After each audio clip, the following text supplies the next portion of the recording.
It's Saturday evening. It's time to talk about the very best new comic books this week with my good friend Drew from Comics Lead. How you doing, Drew? Doing all right, Wes. It's a cold day here in Indy, but let's talk about the best comic of the week, Wonder Woman #3, and Tom King. I cannot wait to talk about this. Absolutely. I made an entire video about how amazing that comic book is. Before we get into these nitty-gritty details on how amazing Wonder Woman #3 is, Drew, you have a project right now, and there's only days left for people interested that maybe were on the fence or waiting to fully jump into Unholy Nightmare #1 on Kickstarter. That is correct, Wes. We have 5 days left for Unholy Nightmare #1 on Kickstarter. It ends Thursday at around 7 p.m. We just launched a last cover by Aurelio Mazzara. It's a very sexy cover, but we also have a new deal now. Today through Monday at midnight, you can buy any trade dress, any Virgin cover as a set for $30, $10 off. So you're saving $10 on a set, any cover you want. We weren't offering that before. You got it now through the weekend. So I want everyone to know that if you want to read like the best comic you're going to get from someone who has read comics professionally and written them, this is a comic you do not want to miss. This is going to be one of the best comics you're going to read all next year as well as this year. Absolutely. And there is a link in the video description if you have not jumped on the Unholy Nightmare train on Kickstarter, live for only 5 more days. Now let's get into Wonder Woman #3. All right, we're not going to do that one, but we are going to talk about a DC comic book that came out this week. A little bit of a surprise. Jason Aaron returning to DC Comics, making his debut on Batman with Batman Offworld #1, illustrated by Doug Mahnke. It absolutely looks fantastic. The first issue of Offworld is really good. I don't want to give away too many spoilers myself, because I am going to review this in full with Doc on Monday, and we're going to have a good time with this one.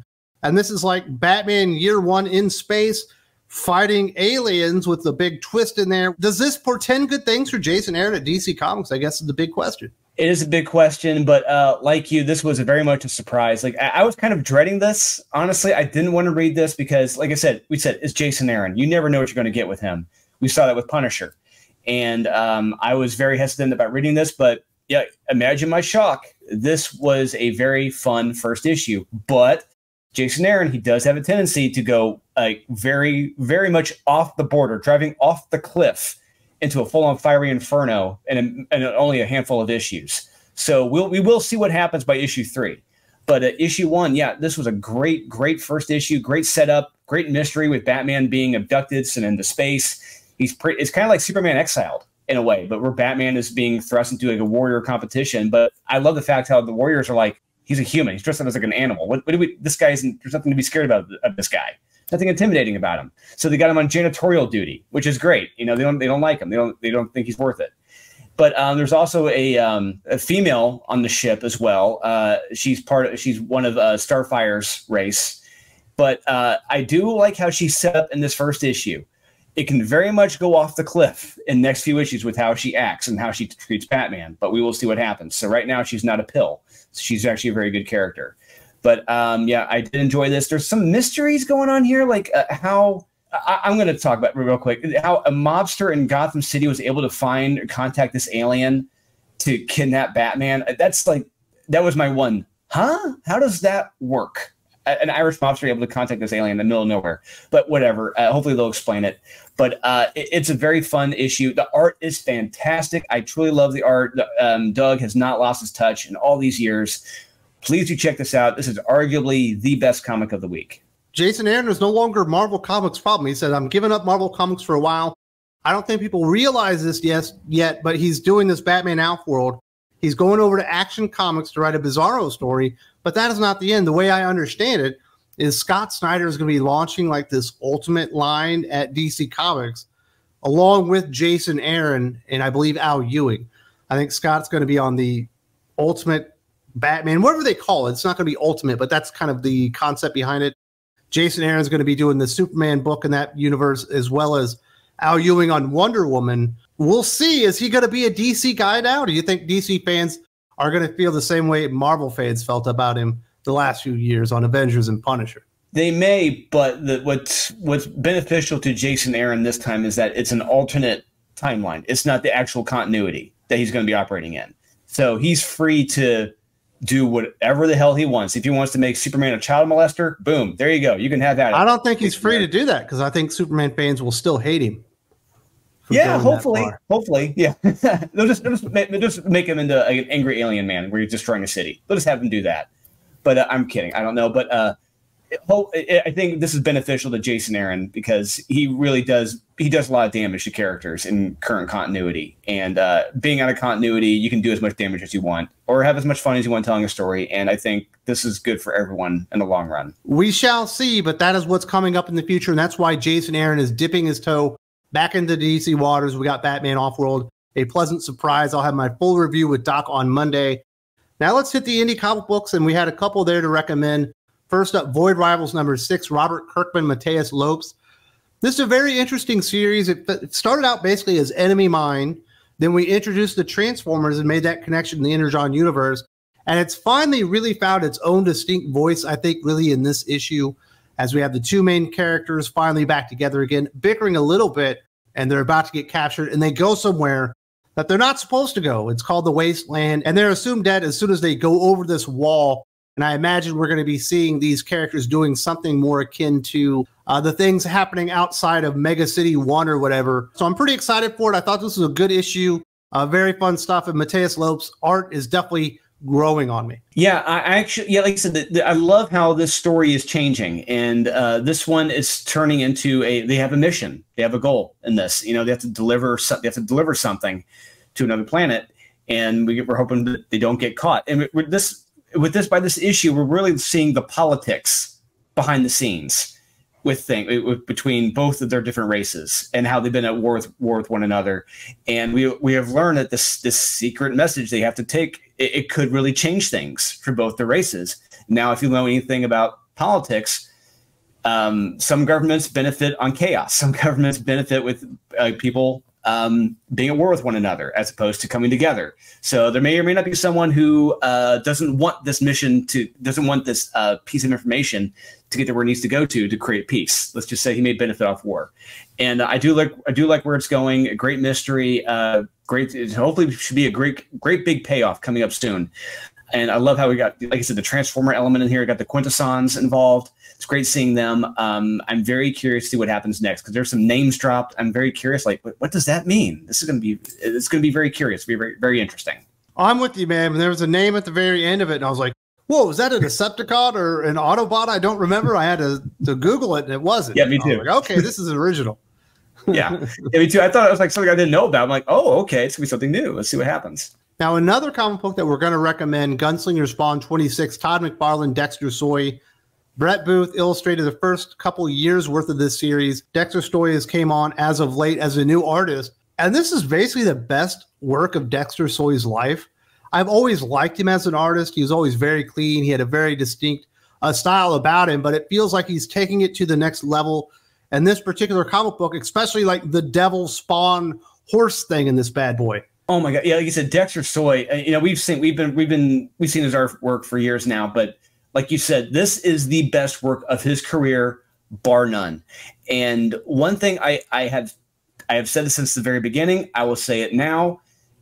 Gunslinger Spawn is the best title, the best illustrated book from Image Comics right now, and is the best book that Tom McFarlane has right now as well. I mean, he had, like I said, Brett Booth and Adolfo Corona doing the art for the first 25 issues. And I got Dexter Soy doing the best work of his career. This is how you do art in a comic book. It should blow you away. And the story is a lot of fun too. It's Gunslinger in Hell. He's on a mission to kill Sin. But at the same time, Gunslinger, man, he has got a bloodthirsty bloodthirst for vengeance right now because we see more of his backstory in this issue and why he's on this course, and it's not pleasant. And I really want everyone to check this issue out. I think it's a great jumping on point as well for anyone. If you're not familiar with Gunslinger, his past, his motivations, this should get you on board. On top of the art by Dexter Soy, this is fantastic. Please do check this out. The best Spawn book from Image Comics and Tom McFarlane. I will take that to the grave. I agree with you. This is the best illustrated book the Image is putting out, and it's not all that close. They got some good stuff, but this is the best one. Now let's move over to the big two. We have a recommendation from Marvel Comics. Incredible Hulk #6, Philip Kennedy Johnson, Nick Klein. Very happy to see Nick Klein return to the book. I'm a little bit worried about the book because it is falling back into the old tired Bruce Vader and Charlie show up in a town, a monster shows up, and they fight them kind of trope that they've been working out of. You know, it felt like in issue number 5, they were expanding the story a bit and they were going to go in some more satisfying directions rather than just monster of the week type of stuff. So it's a little bit of a lull for me, but it's still a very, very good comic book. It's still well illustrated, still well written. But I wish they would start incorporating some of the B and C plots to really buttress this thing up and really elevate the storytelling that's going on. But it looks absolutely amazing. The Chupacabra looks pretty damn cool. And we do get to see another Spirit of Vengeance. Do we need another Spirit of Vengeance? I'm not really sure. But that cover sure was nice to look at. 2 or 3 issues ago, when we get reintroduced to Betty, and she's talking about, you know, this is God and how he wants the Hulk, he wants to take it from Bruce.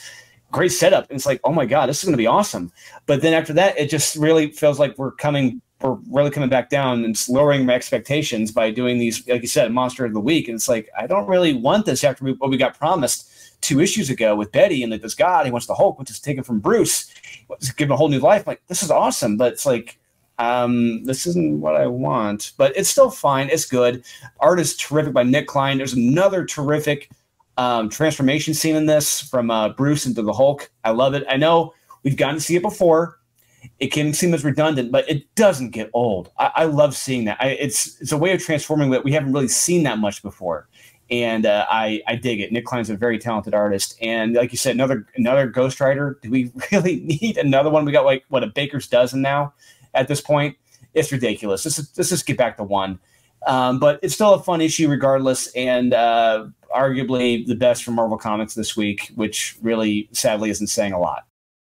Definitely the best from Marvel Comics this week, and I would say it's still the best ongoing from Marvel, but Philip Kennedy Johnson's going to have to up his game and start paying off some of, maybe not pay it off, but start introducing more elements of the stuff that was just introduced because, you know, the Monster of the Week thing is only going to take you so far. Let's go over to DC Comics. We got a couple more to recommend besides Batman Offworld. Shockingly, Batman Superman World's Finest number 21, Mark Waid, Dan Mora, once again is a recommend right here on the channel for Best of the Week. This is a continuation of this Kingdom Come story where our Batman and our Superman have arrived from Earth Prime into the Kingdom Come universe, and they finally find Thunderman, Boy Thunder, whatever you want to call him. And then next thing you know, it turns out he's allied with the Batman and Superman of the Kingdom Come universe, and we get a couple of superhero fights going on. But there's something beneath the surface. There's a mystery there that seems very intriguing. Why does Thunderman, Boy Thunder, whatever you want to call him, why does he want to isolate this particular world from the rest of the multiverse? What has he actually told Batman and Superman to kind of manipulate them into siding with him? And what the hell is this cult doing in there that's full of other superheroes that looks like it's basically unbeatable? Oh, and also in this comic book, Batman and Superman are now stranded. But what about this? What about that? What about that? Just so many questions going on this issue. Great setups from Mark Waid. And like, hey, it's Mark Waid, and Mark Waid I trust with storytelling. I'm sure he's going to pay majority of this off, and I can't wait to see what happens. But yeah, it's so people need to remember this is in the Kingdom Come universe, but this is before the events of the Kingdom Come storyline. So it's a younger, somewhat younger Superman. So we see the Bruce Wayne operating in a prototype Kingdom Come armored suit, which is pretty damn cool. And we get to see him, the two Supermen going off against one another. It's great stuff. But yeah, the mystery is, it's because at the end of the one issue when Thunderboy is isolated on that planet, he's left with the Gog. He's left with Magog, the god. So it's like, what did he tell him? What did he kind of instruct him or teach him through all these years? And that's the one question for me. What did he do to alienate them from Superman and Batman? But yeah, a lot of great questions, great fights. Get to see the Justice League of this universe show up at the very end. I can't wait to see what happens in the next issue with all of them together. Once again, Dan Mora's art, beautiful, incredibly beautiful, beautifully detailed. One of the best superhero artists in the business right now, if not the best. Please do check out World's Finest, guys. It's not the best issue so far of the series, but it is a fun issue. It was a table setter, so it wasn't quite as exciting as some of the other issues, but very high quality stuff. Definitely, you should not be dropping Batman Superman World's Finest. It's the best thing going at Marvel or DC.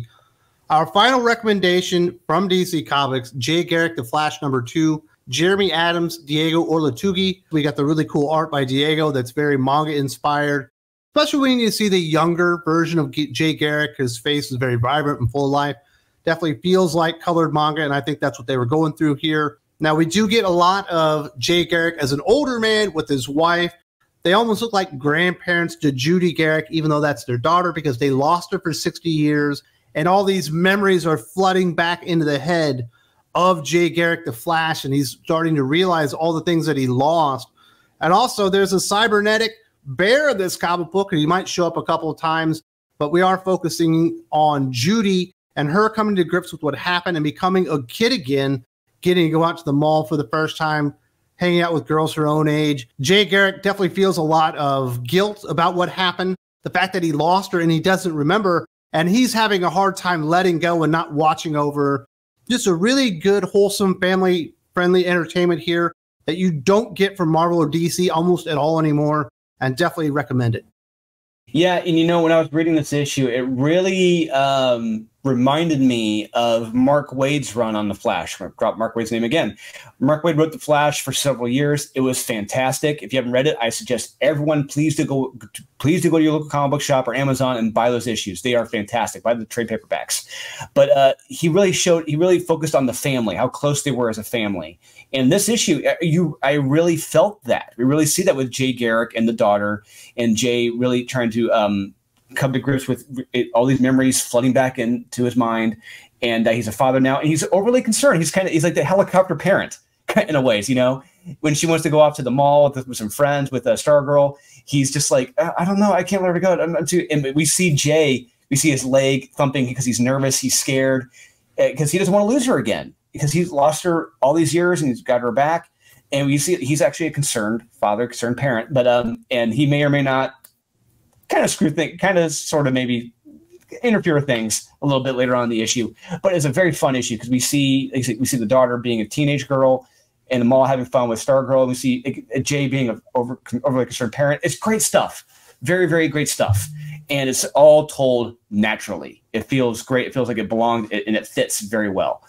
Please do check this issue out, guys, of Jay Garrick the Flash. It's terrific. And yeah, we got to see the JSA in action in the first half of the comic. I loved it. Got to see the Spectre. Yes, love it.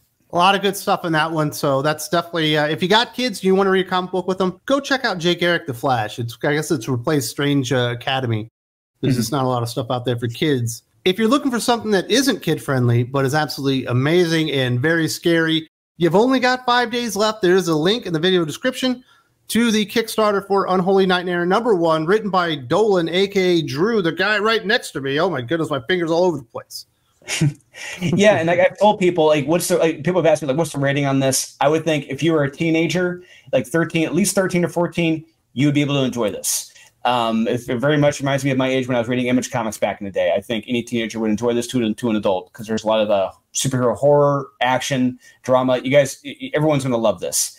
And you do not want to miss out on this. Like I said at the very beginning of the video, we are offering a $10 discount now. You can buy any trade dress cover, any Virgin cover as a set for $10 off, $30. And we just dropped the new Aurelia Mazzara cover this weekend. And that deal is only going to be available through Monday at midnight, guys. Do not miss out on this. Do not miss out on the best independent comic to come out all of this year and next year, and will trump anything from Marvel or DC next year. I guarantee it.